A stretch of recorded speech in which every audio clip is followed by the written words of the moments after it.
মাত্র ১৯ বছর বয়সে ইউরো ও বিশ্বকাপ ট্রফি অর্জন, ফুটবলের সবচেয়ে মর্যাদাপূর্ণ দুই শিরোপায় জিতে ইতিহাসের পাতায় নিজের নাম লিখলেন স্পেনের বিস্ময় বালক লামিনে ইয়ামাল। বিশ্বকাপ ফাইনালের শেষ বাঁশি বাজার পর আর্জেন্টিনার কিংবদন্তি লিওনেল মেসিকে জড়িয়ে ধরলেন ইয়ামাল। সেই দৃশ্য যেন ফুটবল ইতিহাসে এক প্রজন্ম থেকে আরেক প্রজন্মের হাতে নেতৃত্বের প্রতীক হস্তান্তর। বার্সেলোনার একাডেমিক থেকে উঠে আসা এই তরুণ টুর্নামেন্টে দুর্দান্ত নৈপুণ্য দেখিয়ে স্পেনকে বিশ্বকাপ জয়ে গুরুত্বপূর্ণ ভূমিকা রাখেন। মাত্র ১৯ বছর ৬ দিন বয়সে সবচেয়ে কম বয়সী ফুটবলার হিসাবে ইউরো ও বিশ্বকাপ দুই শিরোপায় জয়ের বিরল কীর্তি গড়েছেন তিনি। শুধু তাই নয়, জাতীয় দলের হয়ে খেলা ২৮টি প্রতিযোগিতামূলক ম্যাচে এখনও হারেনি ইয়ামাল।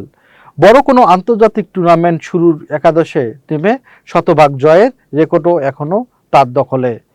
স্পেন কোচ বলছেন, ইয়ামাল শুধু অসাধারণ প্রতিভাই নন, দলীয় স্বার্থে নিজেকে উজাড় করে দেওয়ার এক বিশেষ মানসিকতার ফুটবলার।